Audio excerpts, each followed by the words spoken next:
잘 예상만큼 이렇게 거치지 않는 것이죠. 그래서 제한된 그 재정 속에서 이걸 어떻게 효율적으로 잘 사용할까 하는 문제로 이렇게 논쟁이 조금 일어나는 것 같습니다. 그래서 정치가 그런 것이죠. 제한된 이 재화를, 제한된 이 에너지를 어떻게 효율적으로 잘 효과적으로 써야 될 것인가를 논의하는 것이 굉장히 중요한 일일 수밖에 없을 것입니다. 파이는 제한이 되어 있는데 이것을 어떻게 나눠 쓸 것인가 하는 그런 문제가 되겠죠. 정치 아주 중요한 부분이라고 생각이 듭니다. 그러나 문제는 기독교도 그런 식으로 생각한다는 것이죠. 기독교도 우리끼리의 제한된 그런 사람의 일들을 가지고 이것을 어떻게 잘 나눴을까의 문제로 접근할 때에 기독교의 가장 큰 본질을 놓칠 수가 있게 되는 것이죠. 그것이 이제 사탄의 유혹이고 시험이었다고 생각이 듭니다. 히브리파, 헬라파 이렇게 나누어져 가지고 왜 우리는 빠뜨립니까? 왜 우리 구제에 빠집니까? 이렇게 한 것이죠. 이렇게 잘 나눠야 되는데 더 좀 잘 나눌 수 없겠습니까? 좀 더 공정하게 좀 나눌 수 없겠습니까? 우리 가지고 있는 거 가지고 잘 좀 사용하면 어떻습니까? 이런 문제를 가진 것이죠. 그래서 어떻게 합니까? 사도들이 우리는 그거 하기 어려우니 집사를 세워라. 집사. 그래서 7 집사를 세우고 7 집사를 통해 이 일들을 하게 하는 것이죠. 그 중에 한 사람이 7명 중에 한 사람이 이게 스데반이라고 하는 사람입니다. 스데반. 7 집사 가운데 한 사람인데 이 스데반이 오늘 말씀 가운데 기독교가 뭔가 하는 것을 우리에게 잘 보여줍니다. 아니, 구제하라고 잘 섬기라고 세워줬더니만은 구제는 안 한 것 같아 보니까 구제 안 하고 우리 복음을 전하고 기독교가 뭔가를 세상에 선포하는 그런 일들을 했다는 것이죠. 자, 우리 오늘 본문 우리가 읽은 사도행전 7장 이 전체는 사실 이 스데반이라고 하는 집사의 장문의 설교로 되어 있습니다. 설교. 성경에 나타난 가장 온전한 설교 가운데 한 편이 될 것입니다. 물론 앞에서 베드로도 설교가 한 것이 2편이 나와 있지만 그건 요약문, 요약. 그 뼈대 간추린 요약문이었다면 이 스데반의 설교는 7장에 걸쳐서 길게 거의 온전한 형태로 이 스데반의 설교가 남아 있다는 면에서 굉장히 우리에게 중요한 그런 본문의 말씀이 될 것입니다. 스데반이 배경을 설명하면 하나님의 말씀을 막 힘있게 전하니까 막 기사와 기적이 나타나게 되었다는 거예요. 그리고 얼마나 그 성령이 충만해서 말을 잘하느냐 하면 사람들이 도저히 상대가 안 돼. 상대가 안 돼. 그러니까 막 사람들이 상대가 안 되면 어떻습니까? 싸워서 억지로 이기려고 하면 어떻게 해요? 거짓말하고 막 거짓 증인들 세우고 막 이렇게 해서 공격을 하게 된 거예요. 스데반에게도 그런 일이 일어나게 됩니다. 13절에 6장 13절에 읽어보면 제가 거짓 증인들을 세우니 이르되 이 사람이 이 거룩한 곳과 율법을 거슬러 말하기를 마지 아니하는도다. 뭐 이런 자세로 막 분노해가지고 사람들이 스데반을 저 잡아 죽여야 되겠다. 저 스데반을 꺾어야 되겠다. 이런 마음을 가지고 그냥 정상적으로 싸워서는 안 되니까 막 거짓 증인들을 막 가져다가 위증하는 사람들을 세워가지고 막 스데반을 찍어 누르려고 하는 그런 험악한 분위기 속에서 스데반의 설교가 시작이 되고 있습니다. 우리 2절 말씀을 다시 한 번만 읽어볼까요? 우리 같이 한번 읽어볼까요? 7장 2절 같이 읽겠습니다. 시작. 스데반이 이르되 여러분 부형들이여 들으소서. 여기까지만 읽겠습니다. 여러분 부형. 첫 번째 말이죠. 스데반이 이제 답변하는 것입니다. 여러 자기를 향한 고소 고발 사건이, 자기를 스데반을 향한 여러 비난과 그 거짓 증거자들의 그런 고소들이 있게 되었을 때에 스데반이 잠시만요, 이제 손을 들고 일어나 이제 이야기를 하는 그런 장면이 여기 기록이 되어져 있습니다. 스데반이 뭐라고 합니까? 여러분 부형들이여 들으소서, 이렇게 이야기합니다. 뭡니까? 좀 화가 나더라도 좀 흥분을 좀 가라앉히시고 좀 편견을 좀 버리시고 좀 잘 좀 들어보십시오. 좀 차분히 이렇게 한마디로 차분히 너무 흥분하지 마시고 너무 공격적으로 그렇게 하지 마시고 무조건 자기가 옳다고 말하지 마시고 좀 들어보십시오. 내가 할 말이 있습니다. 좀 차분하게 좀 한번 이야기를 나눠봅시다. 이렇게 말하는 것이죠.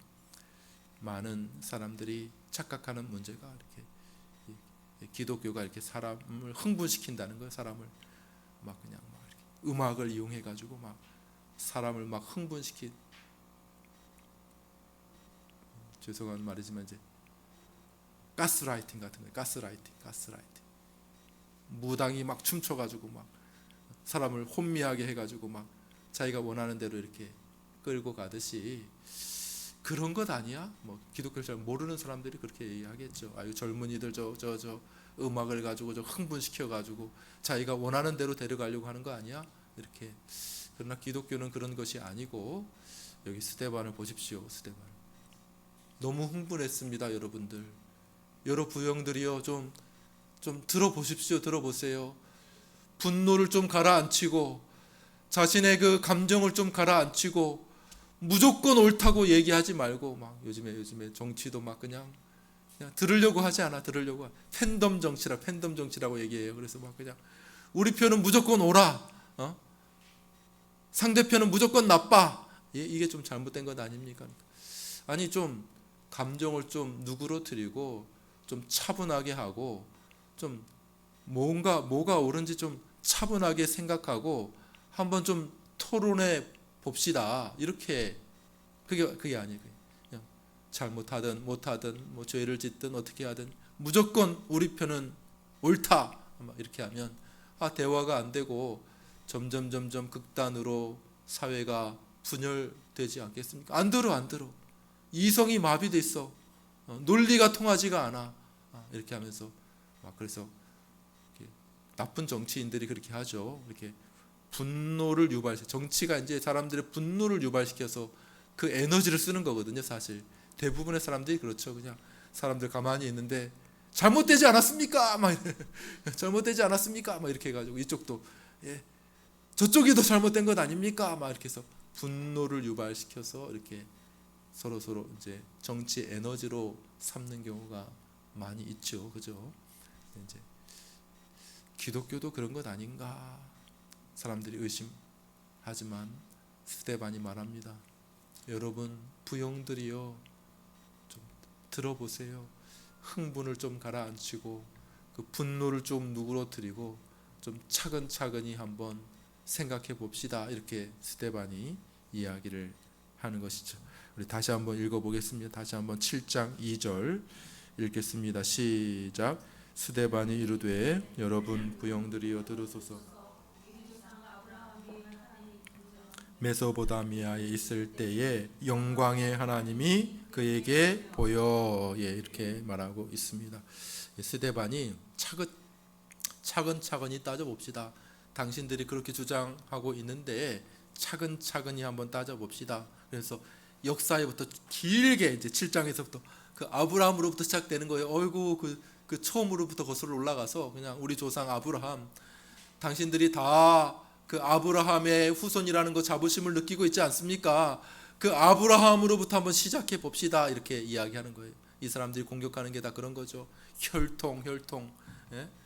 이스라엘 사람들이 우리 혈통이 유대인의 혈통이고 저 이방인들이 저런 이방 사람들 아주 그냥 우리하고는 다른 사람들인데 이방의 개들인데 어디다 대고 저 성전도 없는데 우리는 성전 중심으로 지금 예루살렘 성전을 가지고 있고 우리는 율법이 있고 우리는 모세가 있고 막 이렇게 하면서 그런데 스데반이 왜곡했다고 이렇게 이야기를 거짓 증인들을 세워 이야기할 때에 스데반이 부형들 잠깐만 기다려 보시고 내 말을 좀 들어보십시오. 제가 차근차근 이야기하겠습니다.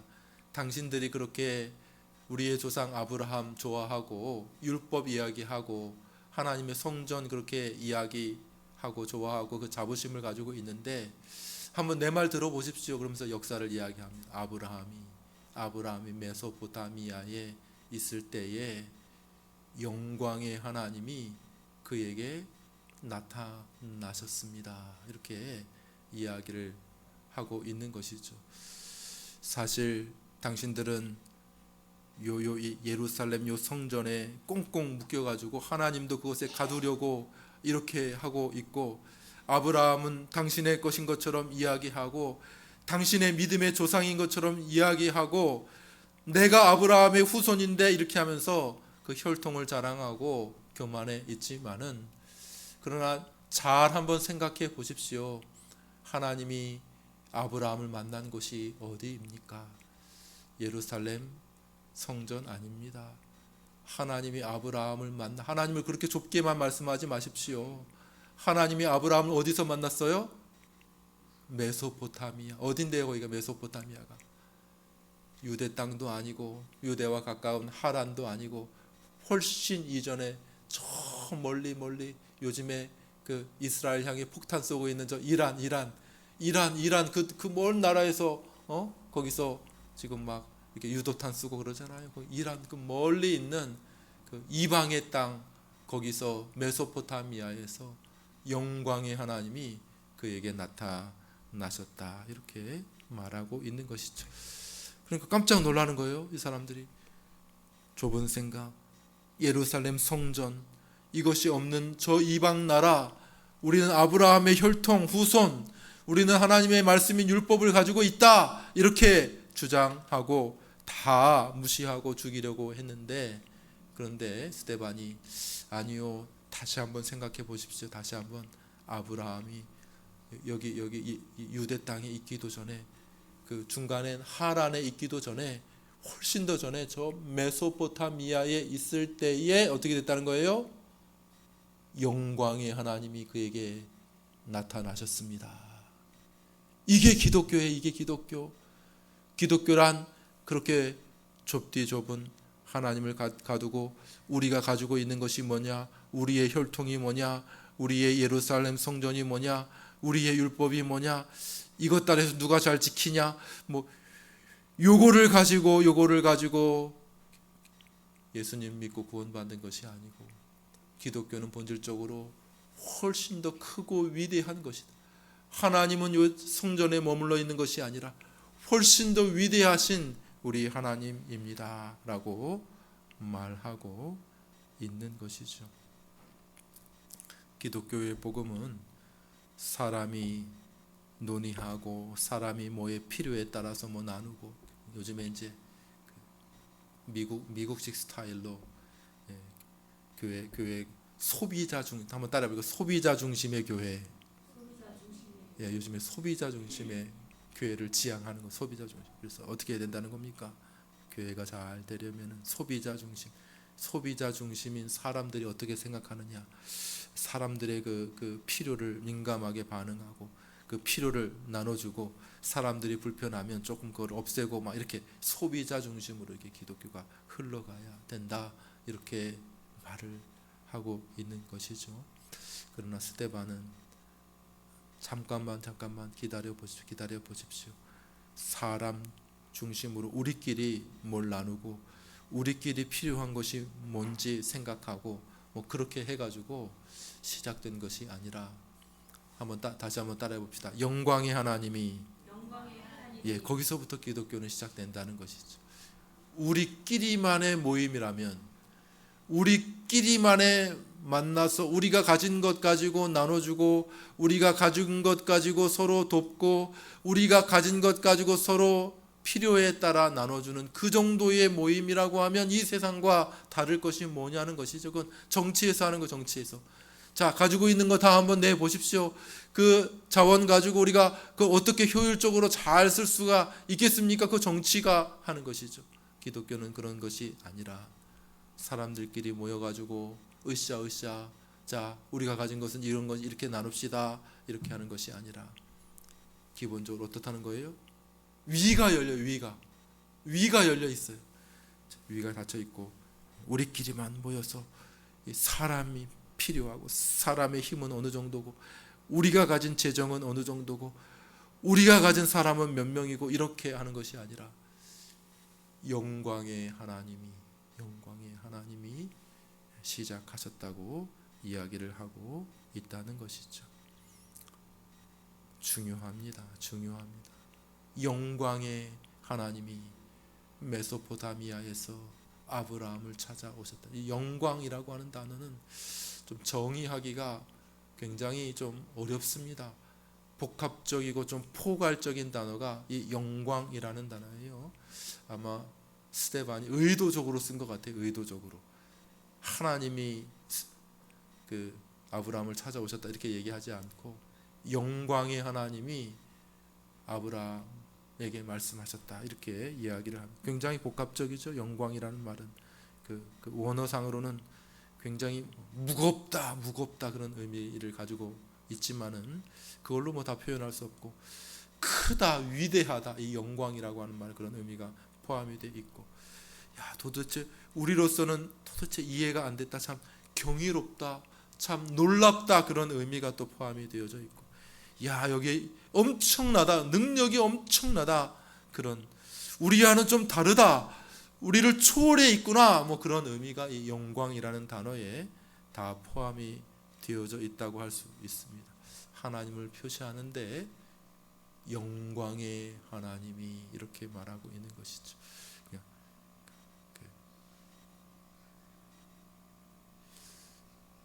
만들어진 신이라고 하는 책이 있습니다. 만들어진 신. 사람이 필요에 따라서 철학적으로 하나님을 만들어냈다는 거예요. 사람들이. 만들어진 신이라고 하는 책이 아주 그냥 센세이션을 불러일으킨 그런 것이 아니라는 것입니다. 우리의 생각과 우리의 상상으로는 도저히 헤아릴 수 없는 그 영광스러운 하나님이 이 땅에 개입하셨다는 거예요. 우리 조상 아브라함을 만나셨다는 거예요. 그것이 바로 기독교라고 말하고 있는 것이죠. 그냥 우리가 가지고 있는 것으로 사람을 설득해서 그 철학적으로, 의학적으로, 과학적으로 해가지고 하나님은 이렇게 존재하지 않을까 이렇게 해가지고 기독교가 만들어진 것이 아니라 처음부터 우리를 뛰어넘는 어떤 존재가, 우리로서는 도저히 상상할 수 없는 어떤 존재가, 그분이 친히 어떤 사람을 만나시고 어떤 사람을 찾아오시고 어떤 사람에게 역사하셔서 이 기독교가 시작되었습니다. 이렇게 스데반이 이야기를 하고 있는 것이죠. 여러분, 그게 아닙니다. 여러분 예루살렘 성전, 율법, 모세, 혈통 이런 것에 하나님을 제한시키면 안 됩니다. 하나님은 우리보다 훨씬 뛰어나신 분이신데 하나님이 역사하셔서 우리 조상 아브라함을 그 메소포타미아에서 만나셨다는 거예요. 아브라함이 한 일이 뭔데요? 아브라함은 그 하나님을 만난 거예요.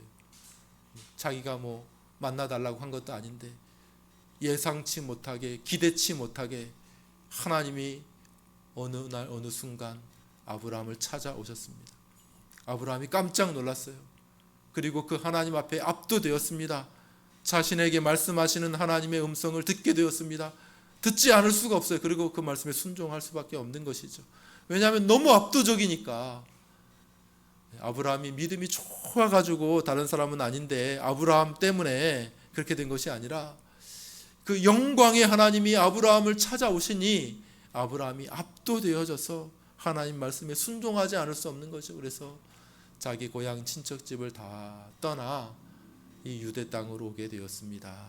이것이 우리 민족의 시작이고 이것이 우리 기독교의 시작입니다.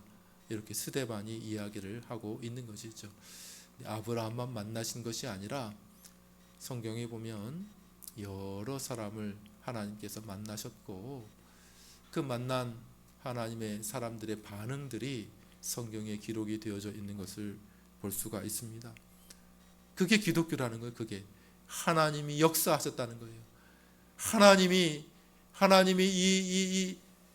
이 피조의 세계를 뚫고 영원하신 그 하나님, 눈에 보이지 않는 그 우리로서는 도저히 이해할 수도 없는 찬란한 빛이신 그 하나님이 이 세상 가운데 역사하셨다는 거예요. 그게 기독교라는 거예요. 그리고 그 사람들의 반응이 성경에 기록이 되어져 있습니다. 첫 번째로 아브라함이었죠. 그리고 두 번째로 야곱을 한번 몇 사람만 생각해 보세요. 야곱. 하나님을 만난 사람들의 반응. 야곱이 자기 집을 떠나 외삼촌 라반의 집으로 가고 있었습니다. 중간에 베델이라는 곳에서 잠시 쉬었는데 너무 피곤했던지 이렇게 돌베개를 하고 잠이 들었습니다. 그런데 꿈에 하나님이 그에게 나타나셨죠. 그에게 나타나셨어요. 야곱이 깜짝 놀라 잠에서 깹니다. 깨서 뭐라고 말합니까? 우리 창세기 28장 16절과 17절 본문이 준비가 됐습니까? 창세기 28장 16절과 17절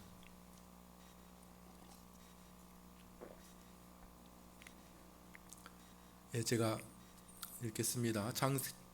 창세기 28장 16절과 17절 야곱이 잠이 깨어 가로되 여호와께서 과연 여기 계시거늘 내가 알지 못하였도다. 이에 두려워하여 가로되 두렵도다. 이곳이요 다른 곳이 아니라 하나님의 전이요 이는 하늘의 문이로다 하고 이렇게 야곱이 말합니다. 비록 꿈이었지만은 야곱이 몹시 두려워합니다. 온몸이 전율할 정도로 강력한 두려움이 엄습하게 되는 것이죠. 자, 두 번째 욥에 대해서 한번 생각해 보겠습니다. 욥을 생각해 봅니다.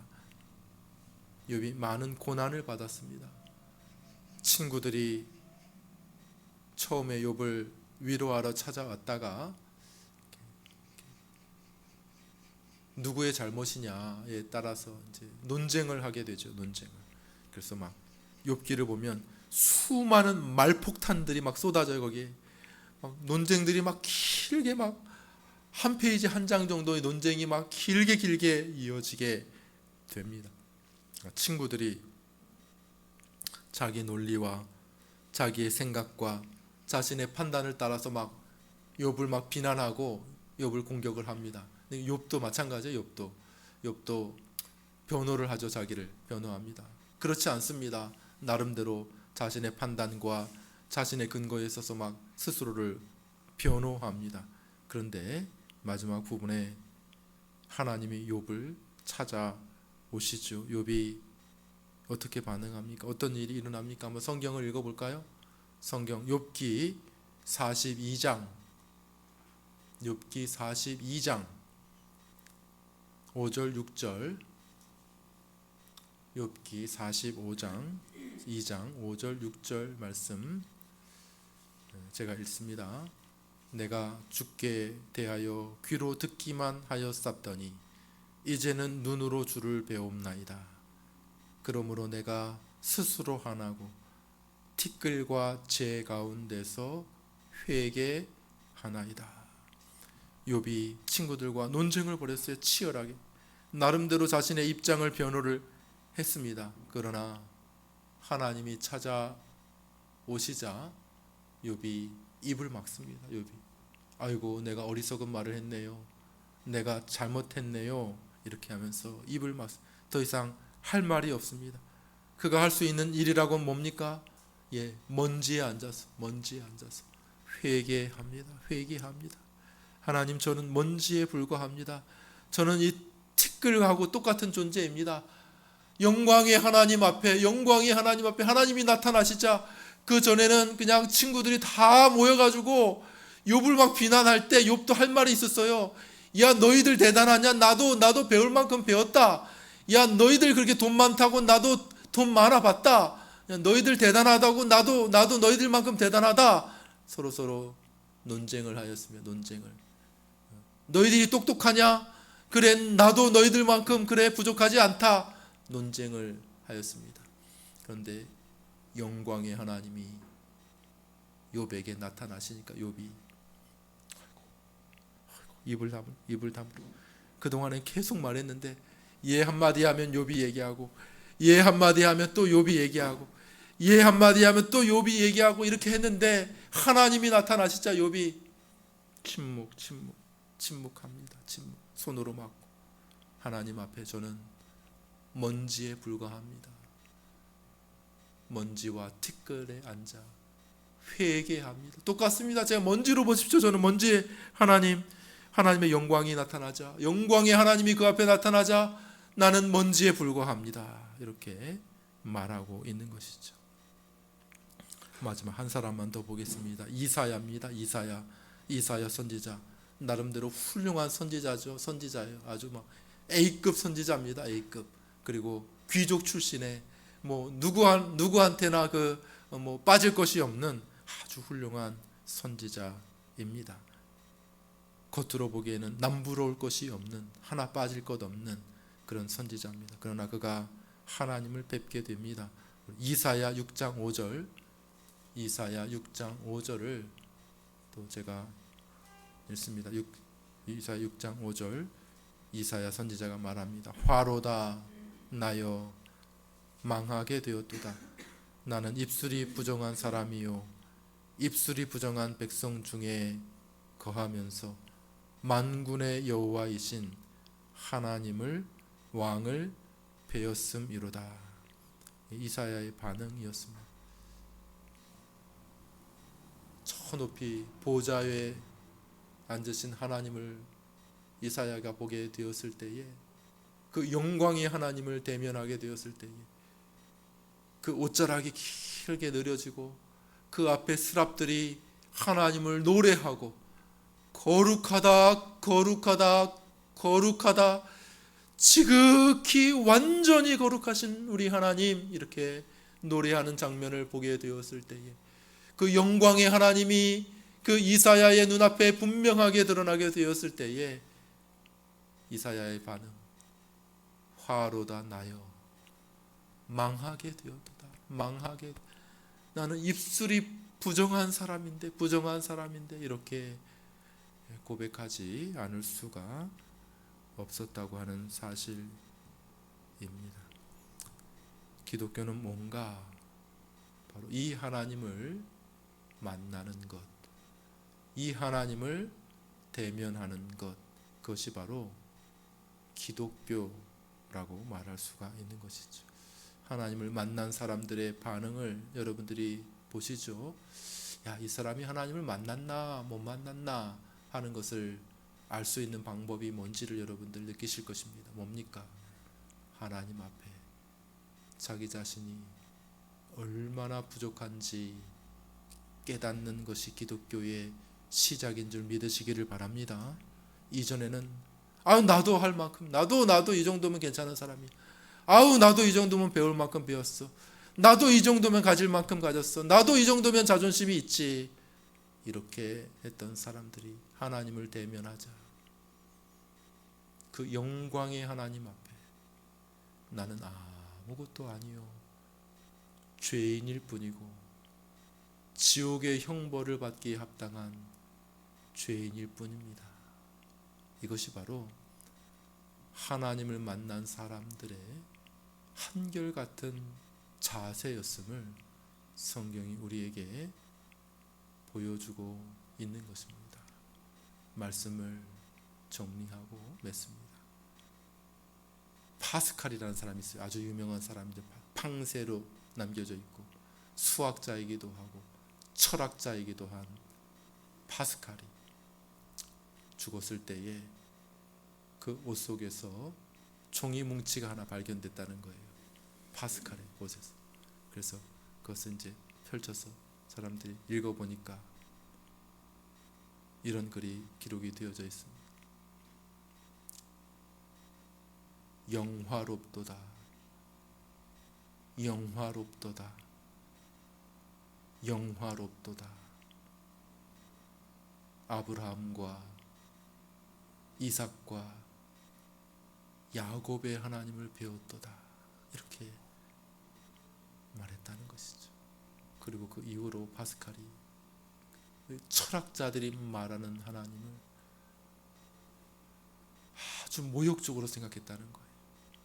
아브라함과 이삭과 야곱의 하나님이라고 성경은 말하고 있습니다. 왜요? 왜 그렇게 말합니까? 그 하나님이 그들에게 나타나신 거예요. 그들에게 그 영광의 하나님이 그냥 이론적으로 머릿속으로 똑똑한 철학자들이 만들어낸 하나님이 아니라 우리가 믿는 하나님은 어떤 하나님이에요? 아브라함과 이삭과 야곱에게 그 영광을 보여주신 그 하나님이신 줄 믿으시기를 바랍니다.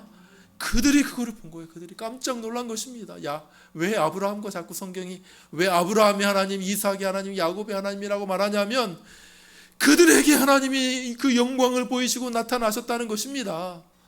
그 기독교가 우리 기독교라는 것이죠. 우리끼리의 모임이고 우리끼리의 나눔이라면 이거는 빈 껍질에 불과한 것이고 우리의 모임은 아무 의미가 없을 것입니다. 우리의 모임에는 누가 계셔요? 영광의 하나님이 이 자리에 우리와 함께 하시는 줄로 믿습니다. 그 하나님을 대면하고 그 하나님의 음성을 듣고 그 하나님을 경험하는 것이 참다운 기독교인 것이죠. 어떻게 경험할 수 있습니까? 어떻게 그 하나님을 만날 수 있습니까? 기독교란 그 아들의 얼굴 안에 그 영광을 나타내신 하나님을 대면하는 것이 바로 기독교인 것이죠. 우리 마지막 말씀을 한번 읽겠습니다. 요한복음 1장 14절. 우리가 그의 영광을 보니 아버지의 독생자의 영광이요 은혜와 진리가 충만하더라.